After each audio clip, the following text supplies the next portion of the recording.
ومن أحسن قولا ممن دعا إلى الله. بسم اللہ الرحمن الرحیم. السلام علیکم ورحمۃ اللہ وبرکاتہ. پیارے دوستوں اور عزیز بہنوں، میں ہوں یوسف ملک اور آپ دیکھ رہے ہیں دعوت جنت کا راستہ.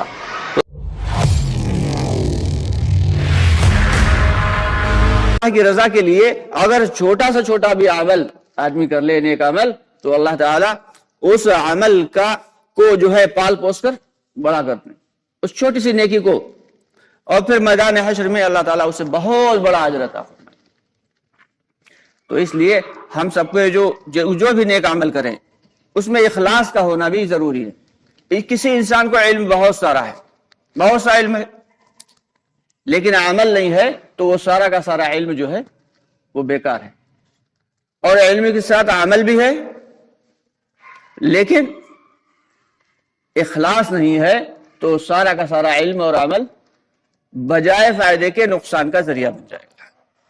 تو اس لیے ہم سب کی سب سے پہلی ذمہ داری یہ ہے کہ ہم علم حاصل کریں دین کا، اور پھر اس پر عمل کریں، اور جو بھی عمل ہو وہ اللہ کی رضا کے لیے ہو، اخلاص کے ساتھ ہو. جو بھی کام کریں اخلاص کے ساتھ کام کریں.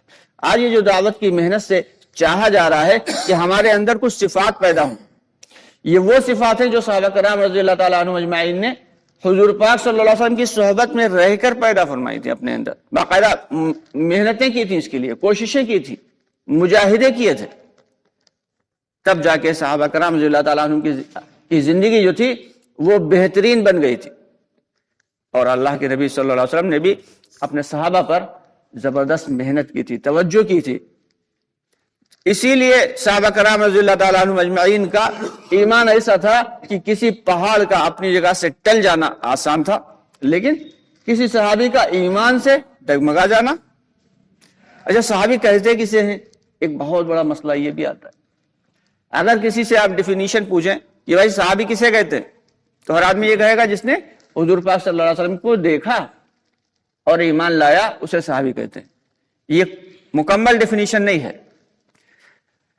جس نے حضور پاک صلی اللہ علیہ وسلم کو دیکھا، ایمان لایا، اور پھر ایمان کی حالت میں اس کا خاتمہ ہوا، اس کو صحابی کہتے ہیں. کچھ لوگ ایسے بھی تھے جنہوں نے دیکھا بھی، ایمان بھی لائے، لیکن خاتمہ ایمان پر نہیں ہوا. یہ بہت اہم بات ہے کہ جب اس دور میں یہ ہو سکتا ہے تو آج کے دور میں کیوں نہیں ہو سکتا؟ کہ ایک صحابی ہیں کہ کاتب وحی ہیں، اللہ کے نبی صلی اللہ علیہ وسلم کے اوپر جو وحی اترتی تھی اسے نوٹ کرتے تھے، لیکن اللہ تعالیٰ نے جب ان کے جو ایمان کو جانچا اور اس کی آزمائش کی تو اس پہ کھرے نہیں اترے، جس کی وجہ سے اللہ نے ان کے دل سے ایمان سلب کر لیا اور وہ پھر پہلے جیسے ہو گئے. تو اس لیے بہت ہی زیادہ ڈرنے کی بات ہے. یہ جو ہمیں ایمان دیا گیا ہے، اس ایمان کو باقاعدہ اس پہ محنت نہیں کریں گے اور اس پہ مجاہدہ نہیں کریں گے تو پکڑ کا ذریعہ بن جائے. یہ ایمان پر محنت کریں گے تو ایمان بڑھے گا، اور بڑھتا ہوا ایمان اللہ تعالیٰ کے احکامات پہ کھڑا کرے گا. اور یہی ایمان والا جب ایمان کی محنت چھوڑ بیٹھے گا تو ایمان میں کمزوری آئے گی، جس کے نتیجے میں ایمان لگاتار کمزور ہوتا چلا جائے گا، یہاں تک کہ دلوں میں وہ چنگاری کے موافق رہ جائے گا. اب اس ہم لوگوں کے دلوں میں چنگاری ہی کے موافق ہے، بس اسے تھوڑی سی ایمان و عمل کی ہوا دینے کی ضرورت ہے. پھر دیکھیں کہ کیسا ہمارا ایمان جو ہے وہ انشاءاللہ تعالی بوسٹ کرے گا اور تیزی سے اوپر بڑھے گا. ایمان کا مطلب کیا ہے کہ آمنت باللہ، کہ اللہ کی ذات پر ایمان لانا، وملائکتہ، اور فرشتوں پر ایمان لانا. کوئی شخص صرف اللہ پر ایمان لاتا اور فرشتوں پر ایمان نہیں لایا تو وہ مکمل ایمان والا نہیں ہو سکتا. وکتبہ، اللہ تعالیٰ کی جتنی بھی کتابیں ہیں سب پر مکمل ایمان لانا ضروری. ورسلہ، اور جتنے بھی رسول ہیں، وہ آدم علیہ السلام سے لے کے حضور پاک صلی اللہ علیہ وسلم تک جتنے بھی انبیاء کرام اللہ نے دنیا بھیجے وہ حق تھے، سچ تھے. اس کا بھی یقین دلوں کے اندر ہونا لازمی ہے، اگر نہیں ہے تو پھر ایمان نہیں. والقدر خیرہ وشرہ، جو کچھ بھی ہو رہا ہے اللہ کے حکم سے ہو رہا ہے، پہلے سے لکھ دیا گیا، یہ میری قسمت میں تھا، چاہے وہ اچھا تھا یا برا، جو کچھ بھی ہے. اگر اس پر یقین نہیں, کسی کا قسمت کے اوپر یقین نہیں ہے تو کیا ہے بھائی, وہ ایمان والا نہیں ہو سکتا.